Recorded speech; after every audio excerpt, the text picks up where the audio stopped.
Welcome, come on in. Crystal's here, let's begin.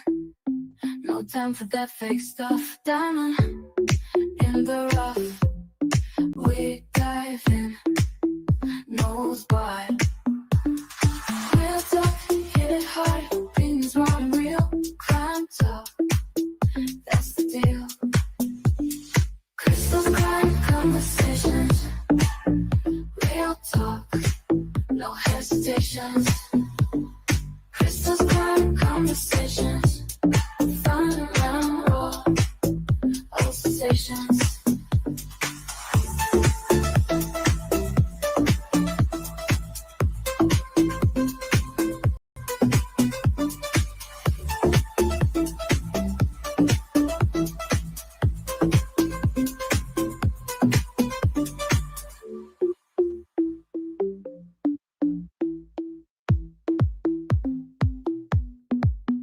Welcome, come on in. Fun and raw, all sensations. Let's go.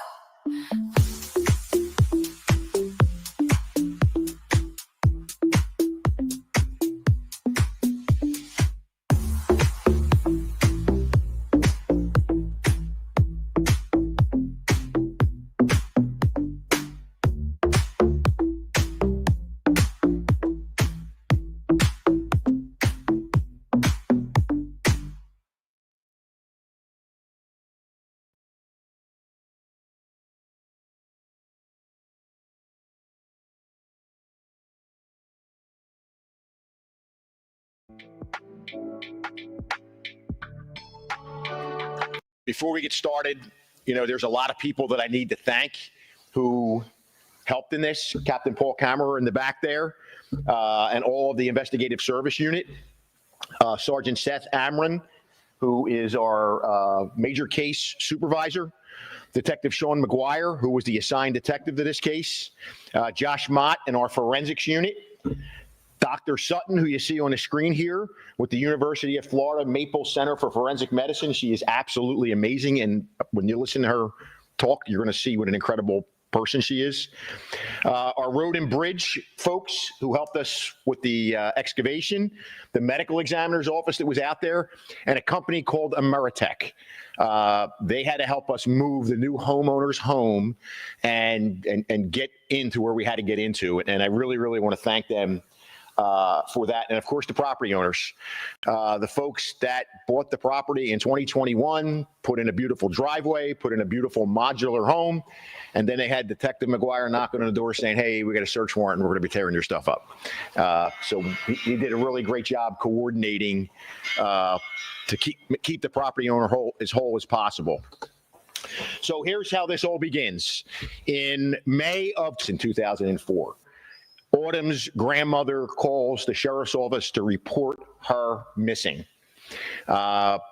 We contact her boyfriend, a Michael Camelli, who tells us that he dropped her off at the Volusia Mall and he hasn't seen her since. So detectives start doing everything they need to do. They put the missing persons flyer out there. They're doing neighborhood interviews. They're doing everything that we do when there is a missing person. The grandmother, Sherry McClure, calls us a couple days later and says, hey, Autumn has called me from a 321 area code, and I've gotten some letters from her that are postmarked Melbourne, Florida. So that's the follow-up that we get. A little while later, in 2004 or so, detectives get some information that Autumn was staying at a house or at a trailer, 1320 Hand Avenue, Lot 32 in Ormond Beach, with a Brian Donnelly, who is wonderful arrest photos up there, and a Jessica Freeman. So detectives go out and they interview them, and they basically tell detectives that, well, Autumn, who has never run away before, this is the first time she runs away from her family. He really didn't get along with her grandmother, and I work with her at Winn-Dixie, and we let her stay at the house for a couple of days, but we don't know anything else. So everything goes cold. You look from 2005 to 2016, we obtained DNA from family members that we put in the CODIS system. She's entered into the National Center for Missing and Exploited Children. So everything that we're supposed to do, it's in there. So God forbid, if a body turns up, we're able to try to identify her. In 2016, detectives who are still working this case, obviously 12 years later, they recontact her boyfriend, Michael Camelli, and he admits that he lied to us in 2004. That, in fact, he didn't drop Autumn off at the Volusia Mall. He dropped her off at the Seabreeze Bridge, where she got into a car with Jessica Freeman. In 2018, 2 years later, detectives are successful in tracking down Jessica Freeman, who now lives in Nevada. And she says, I have no idea what you're talking about. I have no information than what I told you before. In 2021, Detective McGuire gets a phone call from a Chris Miller. Chris Miller is related in certain ways through friendship and marriage to Brian Donnelly and Jessica Freeman. And he basically tells the detective, I got to get this off my chest. And basically what I need to tell you is there is a teenage girl who's missing and is dead, is buried in Volusia County, and Brian Donnelly and or Jessica Freeman had to have something to do with this. The detective is able to have Mr. Miller make a controlled call to Jessica Freeman, where she basically says in that controlled call that she saw Brian Donnelly kill Autumn, and then he told a myriad of stories that he chopped her up, he set her on fire, he buried her off of Flomish Avenue. He just tells her a whole bunch of different things. So then we go to 2022, where our suspect in this case dies. Karma is a bitch. He dies on May 26, 2022, almost 18 years to the day that we believe Autumn was killed. So now detectives go to re-interview Jessica Freeman because she now has moved from Nevada back to Florida in Crescent City, I believe, but she won't talk to us without immunity. So the detectives are able to go to state attorney's office, tell them what we have. State attorney's office grants her immunity to talk to us. So she gives a statement to us that she basically worked with Autumn in the Winn-Dixie, and they allowed her to stay with her and Brian on this 1320 Hand Avenue, lot number 32. She tells us that Autumn couldn't live with her grandmother anymore. She said her grandmother was mean. They were involved in a sexual relationship with Autumn. Now, keep in mind, Brian was 31 at the time. Autumn was 16. She also goes on to tell us that she came home one afternoon and saw Brian choking Autumn in the bathroom. When by the time she intervened, she saw that Autumn was lifeless, and she left the house. She left the trailer.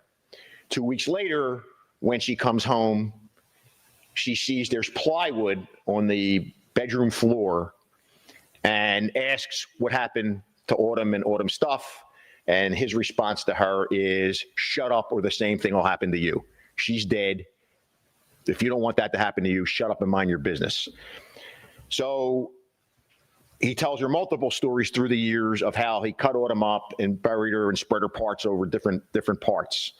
She also stated that in late 2021 or early 2022, Brian paid a visit to 1320 Hand and saw the new manufactured home going in there and saw the new driveway going in and was very relieved at the construction that was taking place there.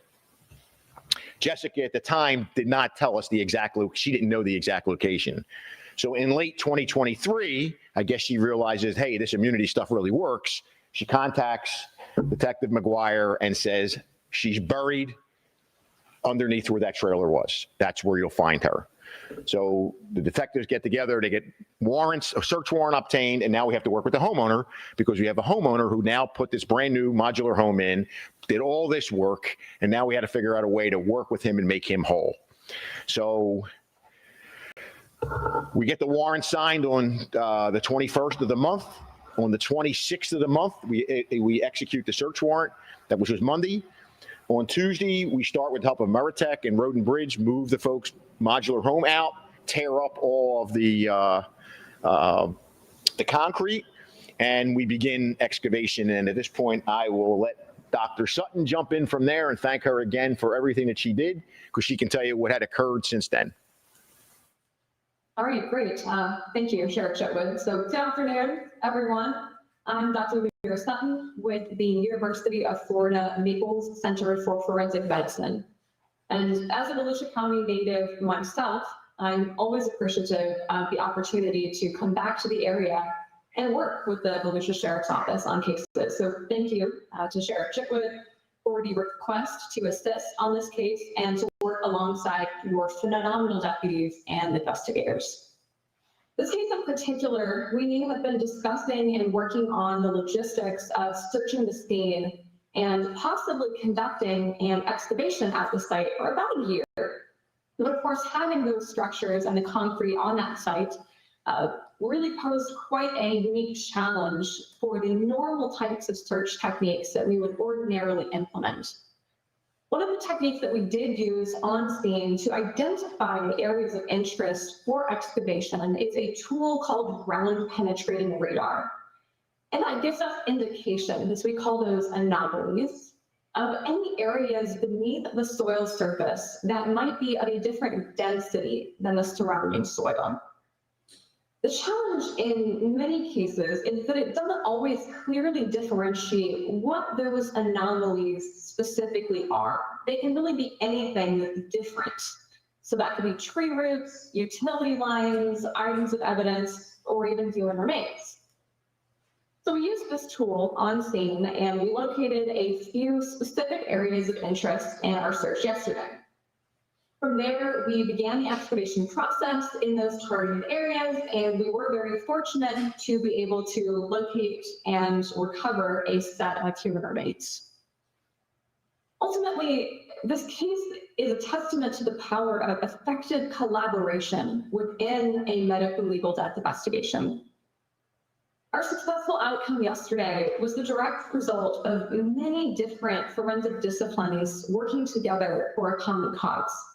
We had this solid investigative work in collecting, verifying, corroborating information from an informant. We had proper resource allocation, which included access to that heavy equipment used on scene, which aided the excavation process itself. We had lots of personnel support on scene, which was tremendously helpful.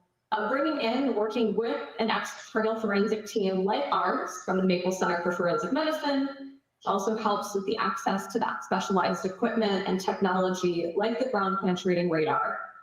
And of course, support from the Sheriff's Office leadership, which all allowed us to work this case in the very best way possible. Every case that we work presents its own unique challenges, but this was one of the more challenging ones due to the need to relocate entire structures and remove concrete before we could even begin to effectively search and excavate any areas of interest. So overall, this is really an extremely intense and resource-heavy operation. But all of the factors came together to help us achieve our successful outcome, which was locating and recovering these remains. More often than not, cold case investigations and searches like this lead to dead ends. But yesterday was a different story. I attribute our ability to locate and recover these remains not only to effective collaboration, but more importantly, to the unwavering persistence of everyone involved. Because of that, we were able to recover these remains and thereby start the process of bringing justice to the victim and offering closure for her families and her loved ones. Cases like this, they're why we do what we do. And I'm extremely grateful to have been able to assist in this one. Doctor, don't go anywhere. Gentlemen, you guys want to come up here? We were able to recover 99.9% of Autumn's remains. They're with they're with the ME now, pending positive identification, which we should get here very shortly, and we'll see, if they have a way of determining the cause of death, which is going to be kind of difficult. So, do you guys have any questions? Because these are the folks who have put all this time in. Detective McCure was one of the first police reports that were done on this case. He actually was the second report that was done back in 2004. So this is something he started off with as a deputy, and now as a detective in our major case squad became the assigned investigator that basically led to the recovery of Autumn. Were Jessica and Brian were they in a relationship? Yes. So they were boyfriend and girlfriend living together, and she was having sex with them? Yes. How's the family reacted? Getting some closure now. These guys talked to Autumn's twin brother. So when you just get up here and. Obviously they're relieved, but he wasn't shocked. I mean, there's been rumors, but they're happy that she's been found. I think one of the things that was this guy. I mean, really, he's a piece of shit. Is really what he was, and apparently he had the ability to instill fear in everybody. And it took that Chris Miller to finally wake up and say, "Enough's enough. I can't live with my conscience as a father, knowing that I heard him tell people what he did," and that's what started the ball rolling on that thing. But the fact that he would go back and visit the site, put Jessica Freeman, from what she tells us, in fear that he would kill her as easily as he killed Autumn. Here's where we are now. The sad part is he'll never face in this world for the evil that he perpetrated. But sure enough, I'm hoping to God when he took his last breath on May 26th of 2022, that maybe he had a vision of where the hell he was headed. Did Jessica ever tell you why he did it? Good. So what she told us was Autumn she wanted to go back home. And so he was afraid that she went home, told what happened, that he would face, legal troubles. Have you guys ever had any clues of what happened with your grandmother? Because you mentioned that she was having some type of issues with her grandmother, and that's why she was supposedly at that place. Did you ever knew anything about that? No, I never spoke with the grandmother, and I haven't even since then. I've just been speaking with her twin brother. I spoke to one of Autumn's cousins, worked for me when I was a Daytona Beach police chief, and she called me this morning. And she just said, like anything else, it's a grandparent raising a teenager. It was just oil and water. They weren't going to mix. Sure. Can you talk about the persistence, not only in this case, but maybe others you might be working on, about never giving up, no matter how long these things go on? Yeah, and we talked about this. Seth was just talking about this the other day. Technology is emerging so quickly for us, whether it's DNA, no matter what it is. And there really never is a quote unquote cold case. The men and women that are assigned to our major case unit and to all of our investigative units, that's what they understand. You may work a case for 20 years, and then you're going to retire. Well, you're going to hand that off to the next group of detectives that's going to take that and use technology to our advantage. And, to watch the doctor yesterday, I'm going to do this 36 years. I'd like to say I could be surprised by anything or intrigued. I couldn't leave there. Just watching how she was teaching all of our new forensics examiners what to look for, how to dig. It was fascinating to watch that. And, obviously to be able to come to the family and say, look, here, at least she can be buried with dignity now, not folded up and shoved in some crawl space. Is it totally impossible to determine the cause of death? Seth? It's difficult when you have a skeleton without any soft tissues to go off of. They're going to do the best they can with the laboratory analysis and things of that nature. But given the time frame, it's really hard to say at this point. For us, the two witnesses, Chris Miller and Jessica Freeman, they're the ones that really get us where we need to go when they come up. And then when she tells us specifically where she's buried, That's enough to get the warrant. That's enough to start working with the doctor. You know, they were working the whole time with the topography of the land. If we have to get under there, how are we going to do this? How are we going to do that? You know, it wasn't just something that popped up. This has been going on for quite a while, since like 2022, I would say 2021, late 2021, to try to get there and do what we needed to do. I know she came up and spoke and she's got immunity to help the case, but do you suspect her being involved at all? We don't suspect that at all. Given the consistencies of her statement, sure, they evolved over time, but with that emerging comfortability she had as time progressed, knowing that Brian was no longer alive, she obtained immunity from the state attorney's office. She started, you know, getting, her conscience was getting the best of her. So all these things kind of lining up. We have no reason to believe that anything she told us to this point is not true. In fact, more credibility goes to her statement because of what we found yesterday. And how did he die? He died during a medical procedure on May 26th of 2022, which almost 18 years to the day. It's definitely in a couple of days window that we believe that Autumn was killed.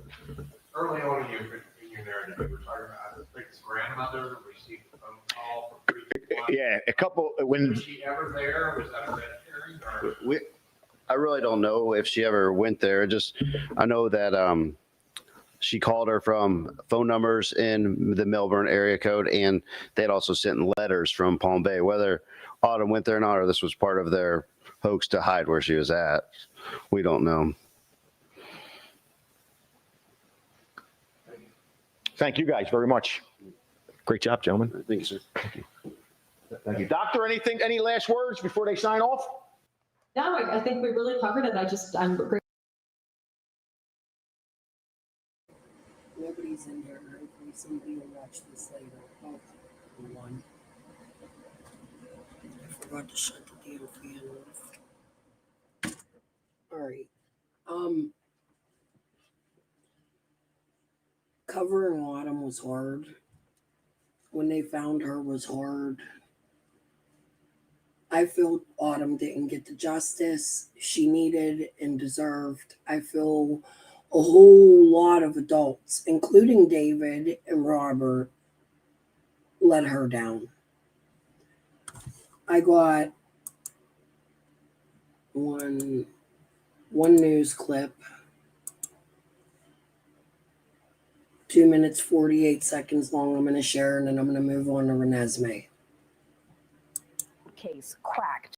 The remains of a missing 16-year-old girl have been found in Volusia County. They were dug up near Ormond Beach.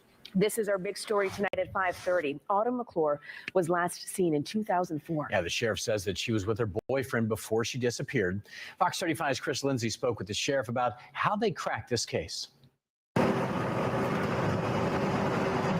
There really never is a quote-unquote cold case. Volusia Sheriff Mike Chitwood says it took 20 years to uncover the truth. He says 16-year-old Autumn McClure was dropped off by her boyfriend at the Seabreeze Bridge in 2004, and her family never saw her again. This week, crews worked to dig up what are likely her remains. Pending positive identification, which we should get here very shortly. Over the years, detectives kept checking on the case, and it wasn't until 2021 that they got a major break. A call from a man saying an associate of his confessed to killing Autumn. He basically tells the detective, I got to get this off my chest. The associate's name was Brian Donnelly. 1 year after that phone call, Donnelly died following a medical procedure. Karma is Chris Miller, I'm so glad you turned that tip in. I wish you would have done it earlier.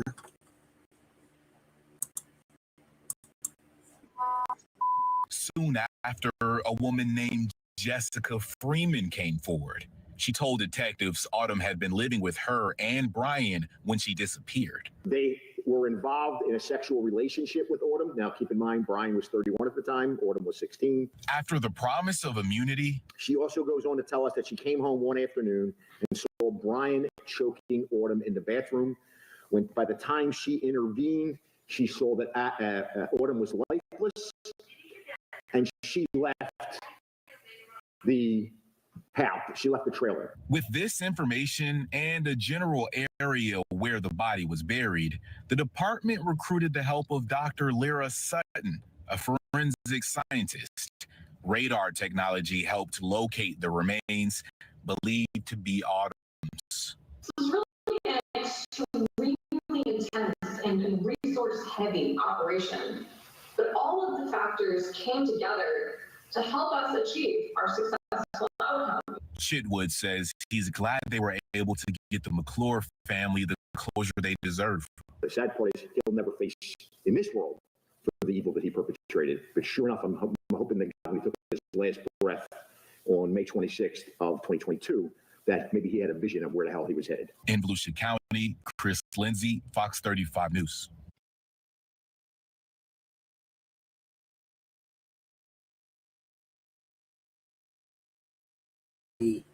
Now we move on to Renesmey. We've been covering her the last 3 days.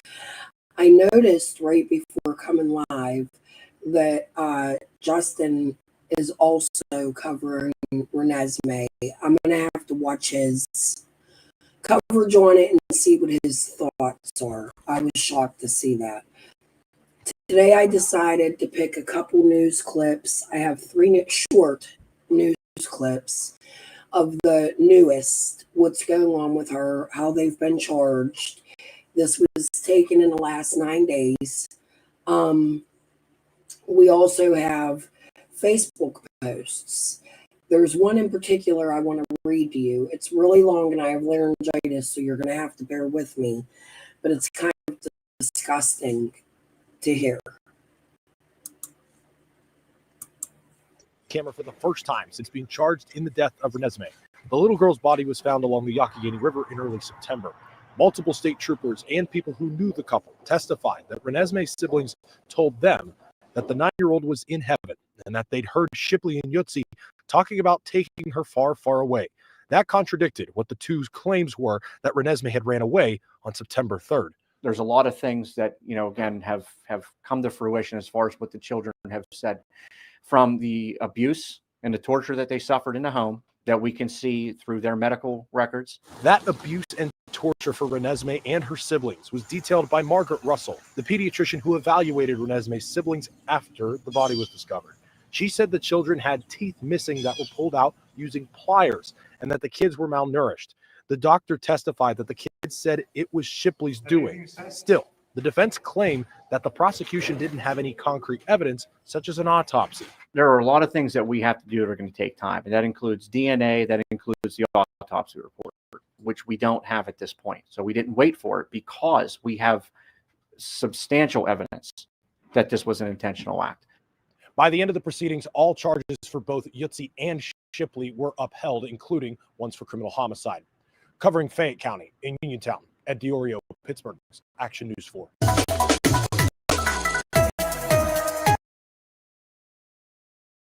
They're accused of killing Renesmey Yutzi, whose body was found in a bag in the Yawk River. Thanks for joining us at 11. I'm Ken Rice. Prosecutors laid out their case against the women, and late today, a judge ordered them held for court. KDK's Ricky Sayer has more on today's preliminary hearing in Fayette County. 11 witnesses took the stand today for the Commonwealth. They included state troopers, a doctor, and even the sister of one of the defendants. We were able to speak briefly with the district attorney. Sitting just feet from each other in court today, the two women charged in the death of 9-year-old Renesmey Yutzi saw each other for the first time since their arrests. This is the first step in a very long process. Both Courtney Yutzi and Sarah Shipley were Renesmey's legal guardians. She was found dead in the Yawk River in September. Very, very powerful, emotional case for a lot of people. Renesmey was reported missing on September 4th when witnesses say Shipley called 911, worried Renesmey ran away or was taken by her biological mother's ex-boyfriend. A witness said when she got to the home, another child said Renesmey ran away before later admitting, quote, "Mommy put Renesmey in a tote." The child said they referred to Courtney Yutzi as mommy and Sarah Shipley as daddy. So one of the issues that I think the defense is going to raise is whether or not these children were consistent in their statements, and they have been to this point. DA Mike Gobble says on the order of her parents, a child told law enforcement Renesmey had left on her own. That is the only inconsistency, and that is the inconsistency that was rectified once they were out of the presence of the parents and felt safe enough to tell us what really happened. In court, Utzi's attorney argued the only evidence the prosecutors had was hearsay or secondhand, and there was no autopsy or physical evidence. This idea that this is only hearsay ignores all of the other evidence that we have. He says there's evidence in the bedroom of cleaning or blood, along with statements from an older child. Auble says it will take time to get things like DNA evidence and the autopsy. A witness said Utzi admitted that a week prior to her being reported missing, Renesmey was burned in a bathtub, may have gotten infected, but was not taken to a doctor. Utzi said Renesmey began to choke and vomit, and despite CPR attempts, she was unable to revive her. Troopers say Utzi admitted to dumping Renesmey's body. This was not an accident. This was not a medical thing. This was an intentional act, and we're going to prosecute it as such. Unlike Utzi, Shipley was visibly upset in the courtroom. When her sister left the courtroom, she yelled at Shipley. She hopes she rots. Ricky Sayer, KDK TV News.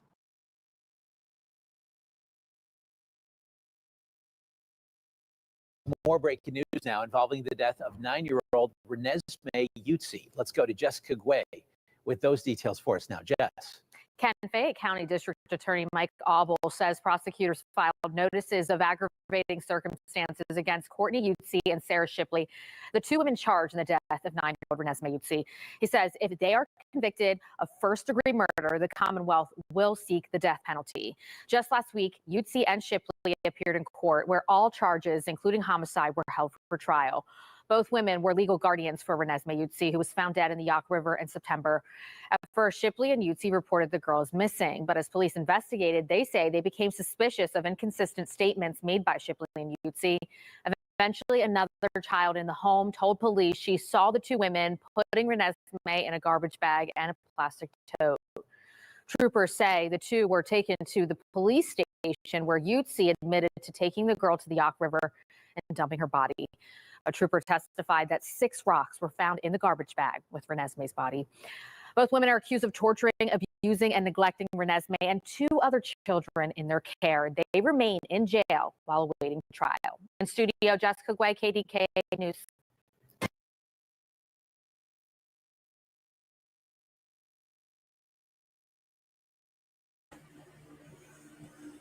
All right. Where did it go? Here's some things I found on Facebook. This is heartbreaking. This will explain who this lady is. I'm not going to say her name. I was actually even trying not to dox her, but my tab was changed.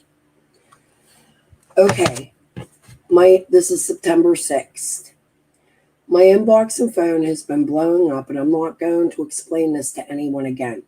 So here it is. It's public, so it can be shared. I don't care whose feelings get hurt. All I ask is when you see me out with my children, you respect us and don't question anything in front of them. My main focus is to protect my children and to keep them safe. She put from safe. I think that was a mistake. Yes, my children are Renesmey's half siblings. They share the same biological father, Kenny Utzi, who is an abusive drug addict. He wants to blame my niece for getting the kids taken off of him. However, the truth is he did it all by himself.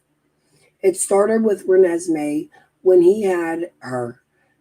So this baby has been moved from home to home.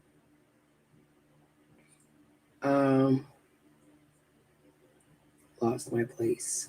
There was a court order that he was not allowed to let her biological mother see her. You have all seen a newspaper from 2019. We'll have to look for that. I have not seen it. Well, to add, there is more to it. He let her see her alone. However, while she was with Dad, he or someone in the house burned her with cigarettes. My niece was in school at the time and was cleared from CYF in that case. Had to ask and beg to eat. I personally witnessed this with other kids and other adults in the house. You know how everybody says Summer's really, really, really small? Renesmey was smaller than Summer, and she was 4 years older. I believe this. And claims of SA. I can remember one time a child was going to get a bath, and the grandpap came out of the bathroom and said, "She's going to get a bath. I'm coming out here so I don't get accused of anything." So the whole family knew, and nobody said a fucking word. So now my niece is pregnant and in labor, and Kenny would not let her go to the hospital. Randy and I go to their apartment, and they're not there. His dad takes us to where he has been hiding out at. You can tell Kenny is high more than just weed. He still refused to let us take her. His buddy said if she goes into labor, he has delivered many babies in the back of an ambulance and he can do it. We made an agreement that if she still feels this way, that I can take her later. In Kenny's words, I already had one kid. She's not in labor because her due date, it's for 18 more days. Later that night, Adriana Johnston texted me and said Aunt Pam is hurting really bad and he will not let me go. That's all it took.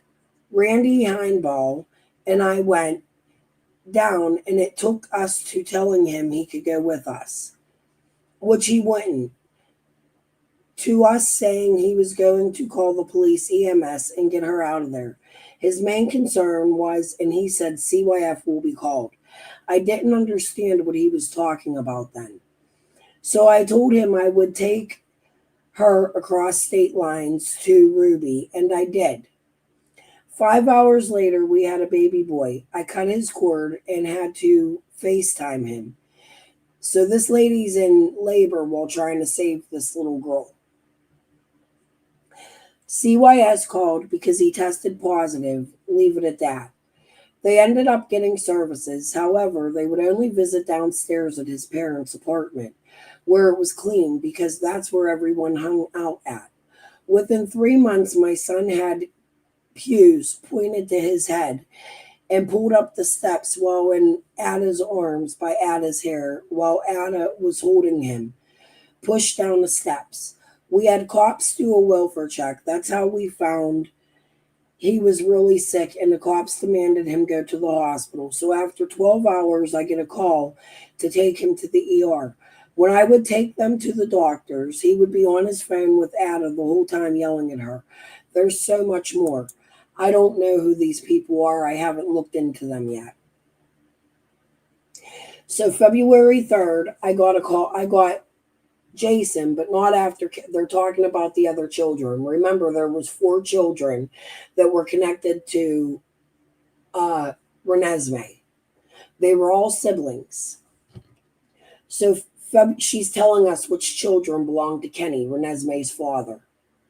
So February 3rd, I got Jason, but not Kenny. Wanted him to go first with his sister. CYF went there and opened a case on her. Then he mentioned he goes with Sarah, not directly bloodline. That's the Sarah Shipley. Can you please tell her I'm live? Ruining it. That I told her twice not to call. I called her back. I don't know what she's talking. Text her, tell her don't call. That's my daughter. I apologize.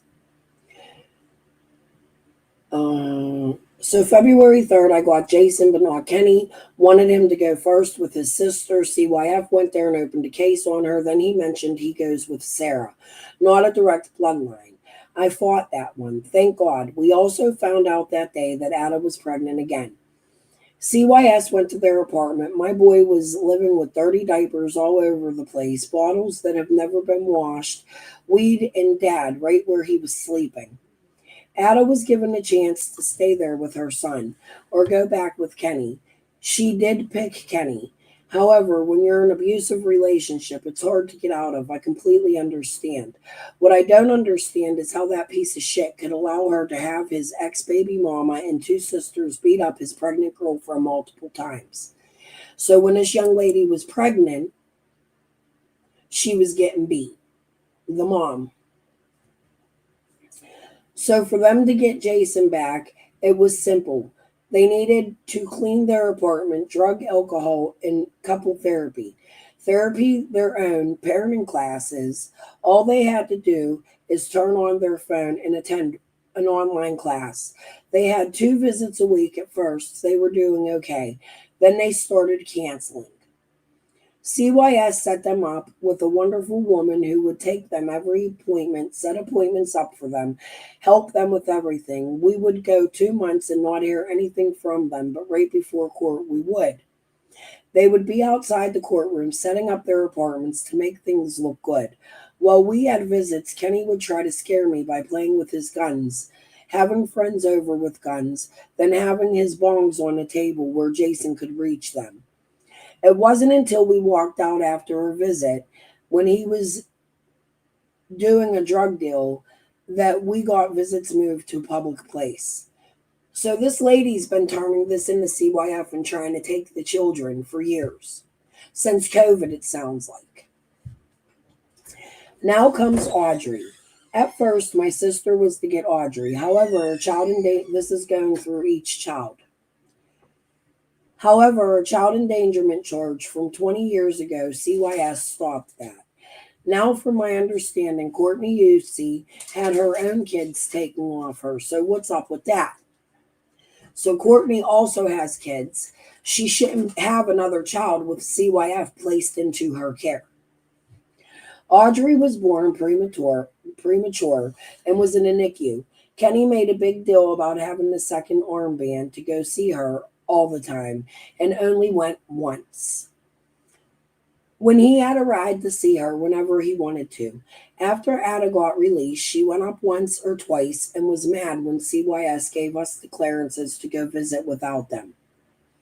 Why did CYS pick this other couple, a lesbian couple that already had children removed from her care to give these kids to when they had somebody fighting for them? This irritates the life out of me.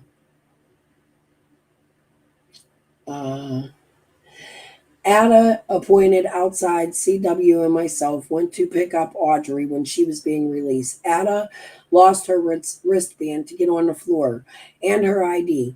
Luckily, she was being released to me and the CW paperwork we needed. They never named Audrey in the hospital, or her legal name was Baby Girl Johnston for the first 6 months of her life. We had it set up that Ada would come to my house and I would teach her how to be a mom. She came twice, then again would cancel my visits and cancel most of the justice work visits. They showed up a few times. One time it had to be canceled because they smelled so badly. The workers' eyes were watering. Ada would go on some visits alone. One time she was sick with COVID, but Kenny still wanted to visit. We showed up below 0 degrees only to see Ada walking by herself. The visit was canceled. They gave her a parenting class, so she did put in more effort than he did. We were getting ready for court again, and this was the time. It was time to terminate their rights for Jason, and they thought they were pregnant again. So they even asked if their lawyer, if they signed their rights over for us to adopt, would that be the best thing to do? And their lawyers both said yes. How do these babies end up in the hands that would kill them? I'm so confused.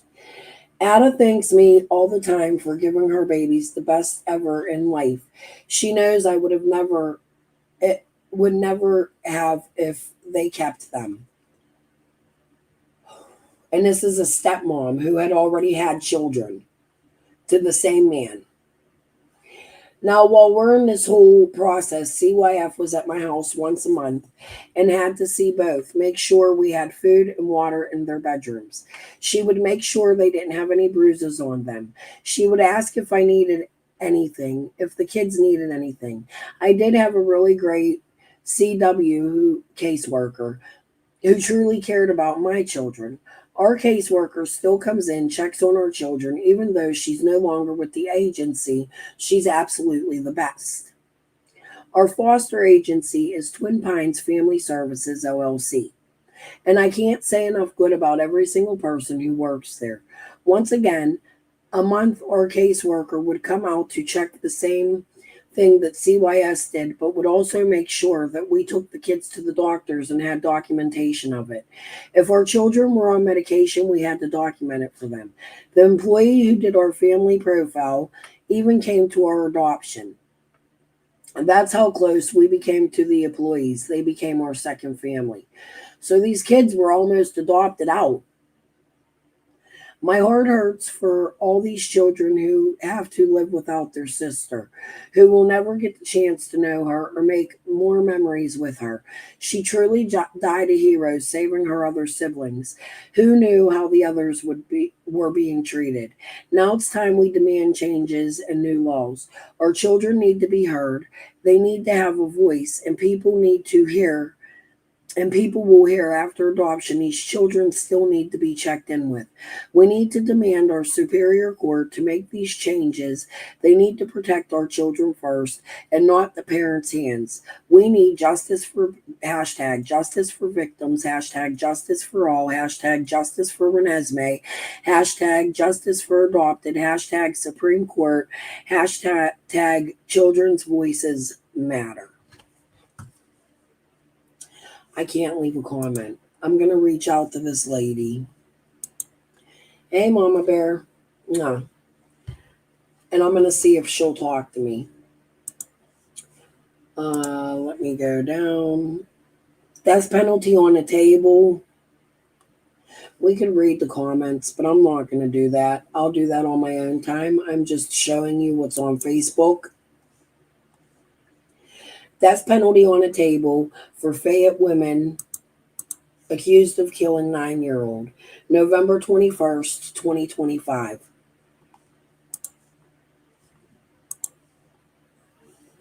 Pictures. How long is this? Okay, it ain't too long.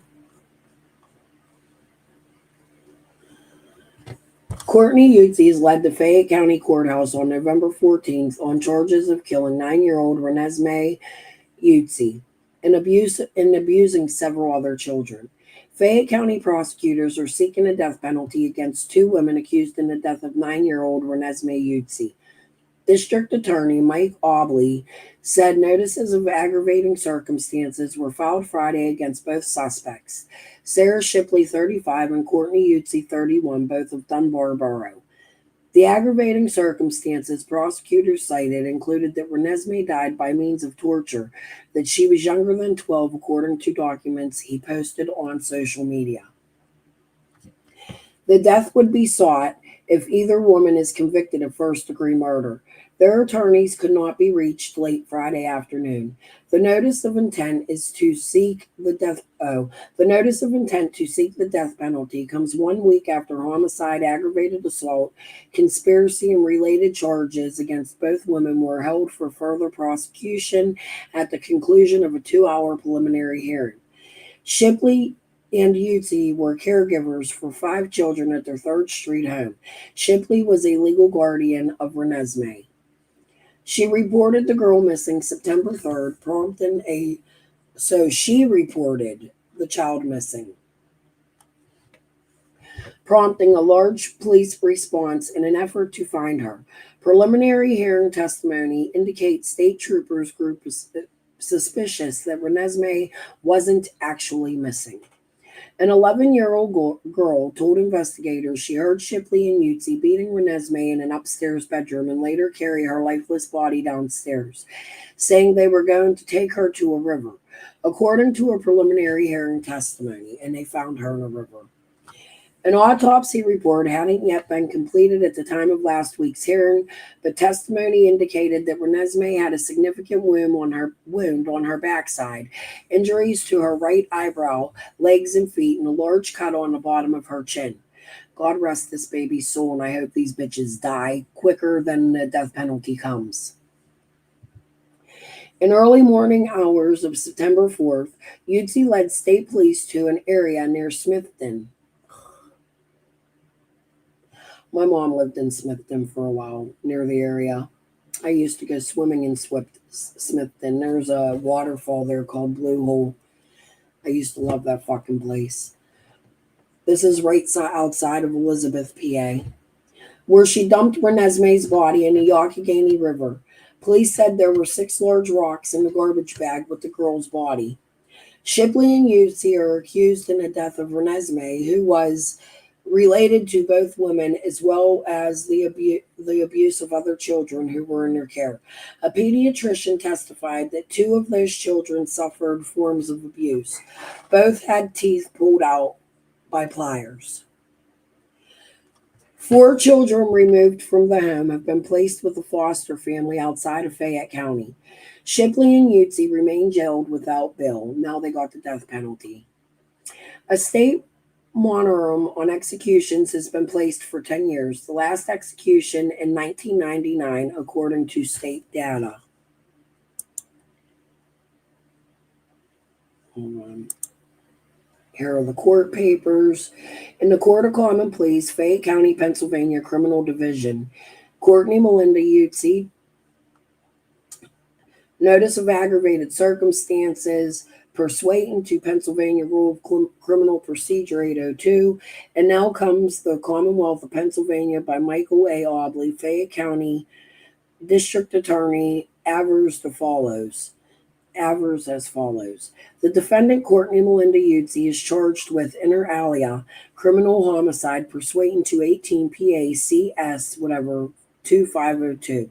In the event the defendant is convicted of a crime of murder in the first degree pursuant to 2502, the Commonwealth intends to seek the death penalty based upon following aggravating circumstances.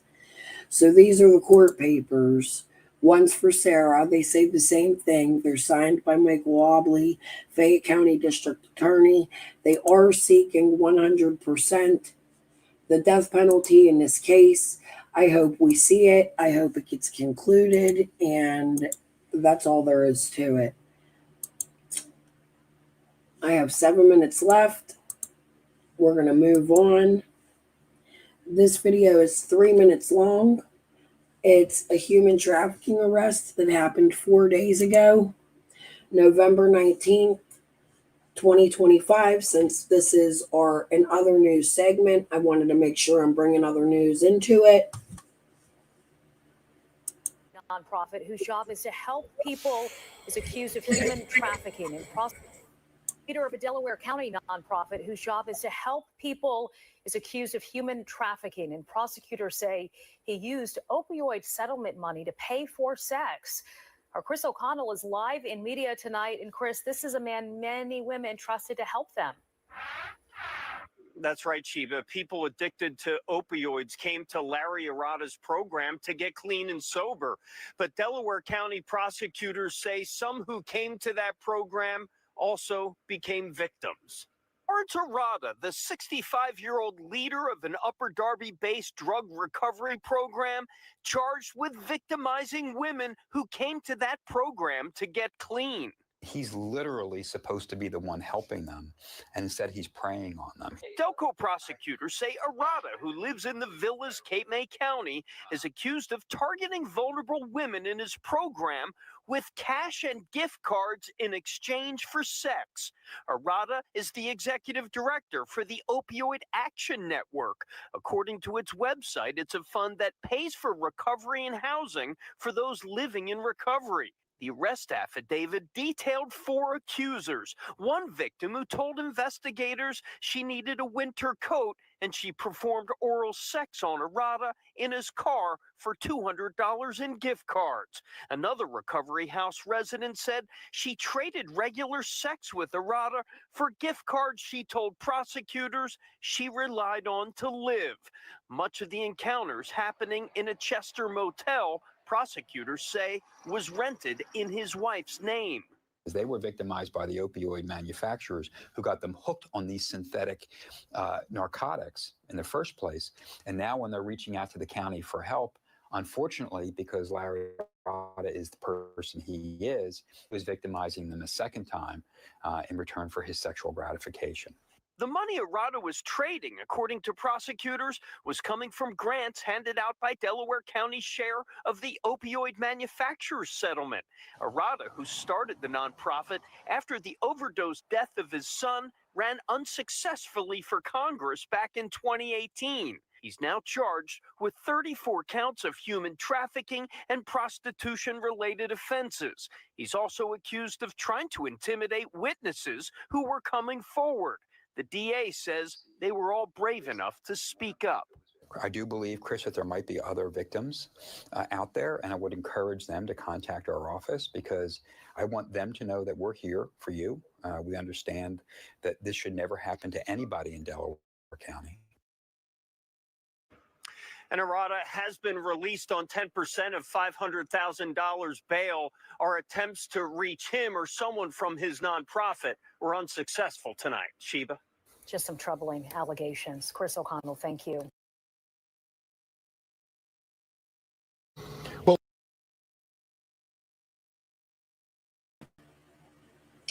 I shared that because that happened in Pennsylvania. I also believe shit like this is happening in my county. Let me tell you why. There's a judge's son that while I was covering Summer's case sent a threat to my fucking house. Yeah. He sent me a threat stating somebody was on my roof, homie, telling my husband to meet him in apartment 210. This man is a judge's fucking son. The reason he did that is because a deceased friend of ours, back in 2018, I believe it was, told me how to find my sister who was being human trafficked by this judge's son. And that's what I've been on. All connects to We Can Bring You Fucking Hope. Whether people believe me or not, Judge O'Toole, I think you need to be investigated just because your son, Brian O'Toole, 100% trafficked my sister. Chris Pallone told me how to find her. In Canton, Ohio, in a house where I found her with a 14-year-old child coming out of the home. The child's name was Gia. That's all I could tell you about it. But this is where the courts connect with Summer's case here in my city. There's human trafficking going on everywhere. And judges are taking advantage of it all over the fucking place. You can see what's going on in Millersville right now. That's given a TBI a very hard time finding other missing children, like Sebastian and Summer. It's not a joke. I stand by what the fuck I say. Come get me. I believe Judge O'Toole in Pittsburgh, Pennsylvania is crooked as fuck. That's my opinion. I'm welcome to it based on things I know about this judge. Like my friend being molested in Schumann by my ex-husband. I know the secrets. I'm not shutting up anymore. All of this could be why that I had 5 lawsuits placed on me. Let's talk about that 501c3 next to the DHS department up there in Butler County that connects to Greene County, to you. The one that Krama and Jenny took fucking funds in for. Let's talk about that. We Can Bring You Hope, bitch. Ass motherfuckers. There are crooked judges all over this United States. Our America needs a fucking overhaul. Hey, little Dev. It's okay. It hasn't been an exciting live, but I'm just about to get off. We're 1 minute in. This is where I will say my goodbyes. We will be back later tonight with some summer content. I'm thinking about 7 o'clock. I'll see you then. For those of you that came in late, go back and listen to the Autumn McClure, Autumn Britt information. And yes, we do need an overhaul. And I'm done being scared to speak. I hope somebody in the right places hears this, like Trump one day. There are judges in my city in Pittsburgh and all around in surrounding counties that need to be looked at for the same exact thing I just showed. I'm going to show that clip one more time. Then I'm just going to jump off. So I'm going to say my peace and love now. Bye. See you all later tonight.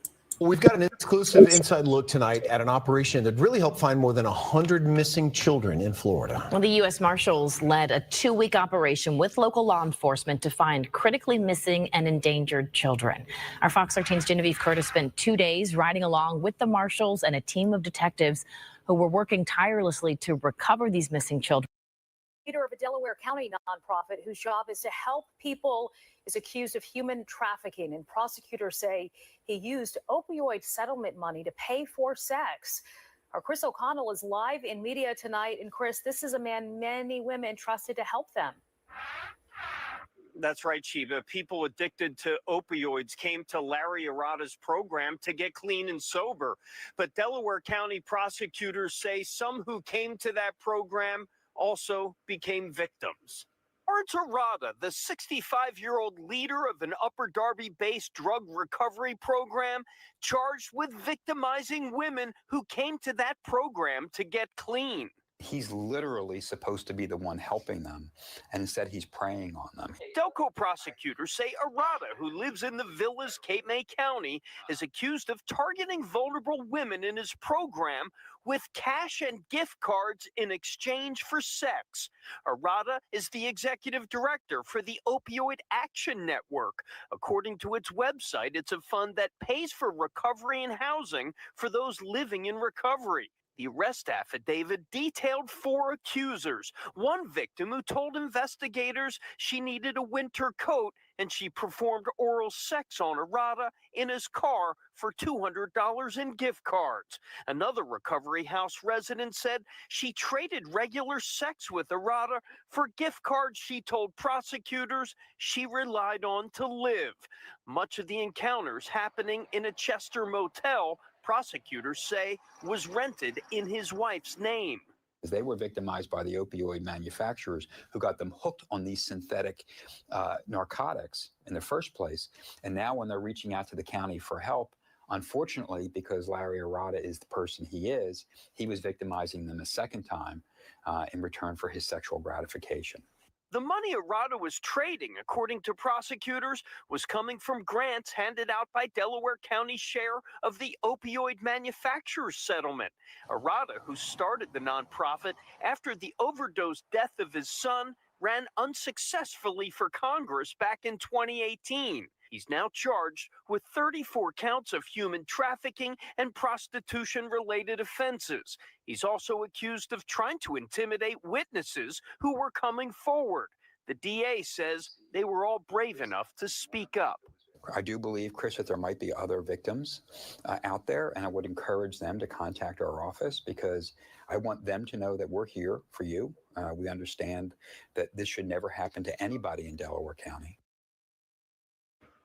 And Arata has been released on 10% of $500,000 bail. Our attempts to reach him or someone from his nonprofit were unsuccessful tonight. Sheba? Just some troubling allegations. Chris O'Connell, thank you.